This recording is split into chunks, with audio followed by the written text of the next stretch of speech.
Only subscribe करने से काम नहीं चलेगा यार, साथ में बगल वाला घंटा का भी दबाओ क्योंकि आने वाले हर This is सभी the वीडियो का Black notification Shark from Xiaomi, and it is a gaming phone. So we saw the Razer Chinese phone only marketed and sold in the Chinese markets, but you can purchase this and bring it over to the US and use it like I am. It has LTE bands for global SIM networks. I'm using on T-Mobile.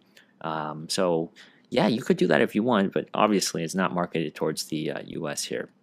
And you can totally see right off the bat that this phone is so unique and so different. Let's pull the sleeve off. It's thick, it has bezels, it is hefty and heavy. Wow, look at this. Look at this. It's a it's a heavy phone, unique, a lot of cuts. We're going to take an in-depth look at it in a second. But first, let's quickly just go through the rest of the box. What other weird things can we find in this box, this weird phone, period? There is an attachment that we can purchase that I have purchased. It's going to come in soon. It's a controller, and we're going to do a video on that later too. But we do have a bumper case, very nice bumper case here. Very nice bumper case, it really is. And we also have a screen protector, nothing too special here, nothing too fancy there. And we have startup guides that we can't read in Chinese, so we can toss that aside. And at the heart of it, it is just a regular smartphone. Basic stuff like power on, setting up, it's all the same Android experience. And we also have our charging brick, which interestingly enough is the US charger. So we can use this brick in the US here. And it is USB-C as well. So the cable should be USB-A to USB-C, and it is indeed. There is also something else in there. Okay, so there is no headphone jack on this gaming phone, which is an odd thing to remove, but they do give you an adapter, so they do have that 3.5 millimeter to USB-C.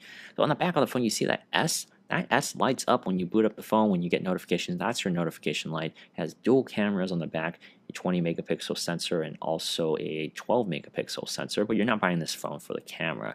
We're going to just check it out, but you're not buying the phone for the camera. On one side, you have the power button and the volume rockers. Very clicky, very nice feeling. Nothing at the top. The other side, we have another, like a toggle switch, like the one we see on the OnePlus 6. This is not for silencing your phone. This is for a mode. It's a gaming mode called the Shark mode. We're going to take a look at that in another video. On the bottom, we have a USB-C port and also the bottom firing speaker. So the phone, once again, is hefty. It is heavy. Let's pop that case on there, or the bumper case at least.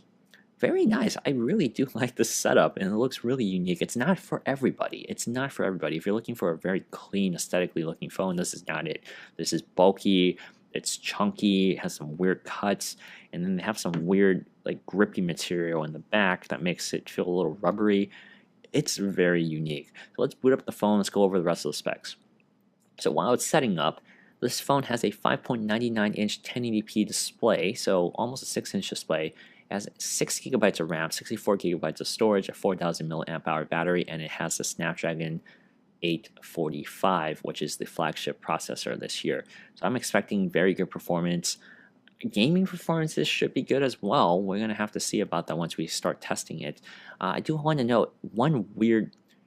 Okay, before I get into that, that's the Huawei P20, which was my daily driver for this current year that I've been using.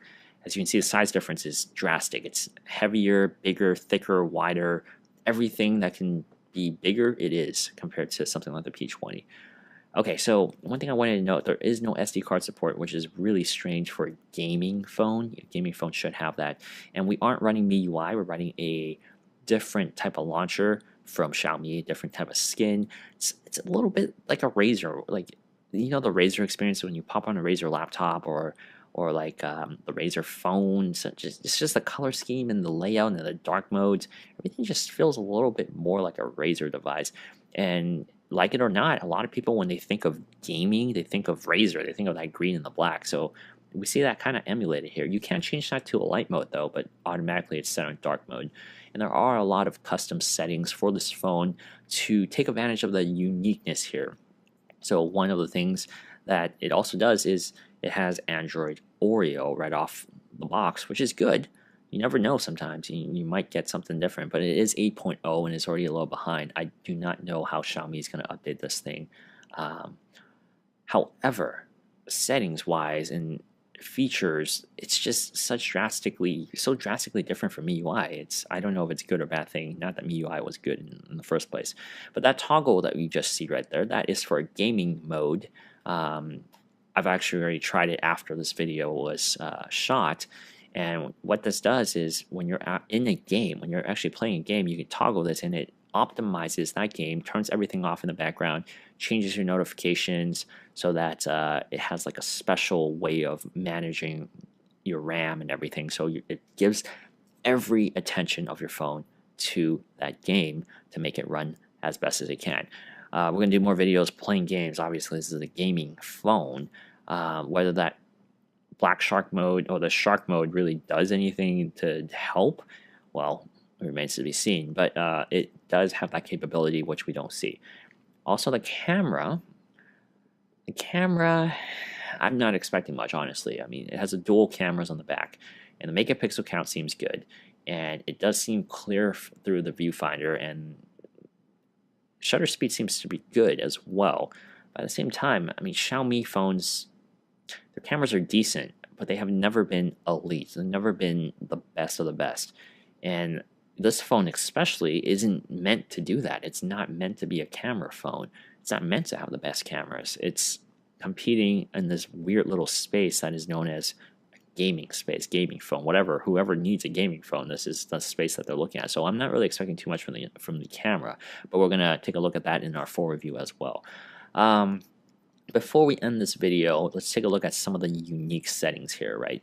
So what makes this phone different is that it has a lot of customizability in terms of your gaming experience. Like as you see here, there is a fingerprint scanner on the bottom front of the phone.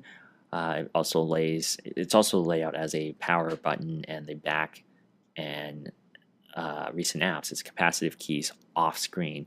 And you can swipe left, swipe right. You get these like toggle menus on the side that are supposed to help you when you're gaming. Quicker answers, quicker rejection of calls. You can silence things. You can block notifications, close all the apps. It's supposed to give you that option right when you're gaming, so so you're immersed in your experience. I don't know how helpful that is. Honestly, I really do not. After a month with this, we're going to know a little bit more. I'm going to let you guys know on Twitter, on Instagram. I'm going to update you as my time goes by about how I feel every single day with it. But right now, I really don't feel like it does much, but we're going to see.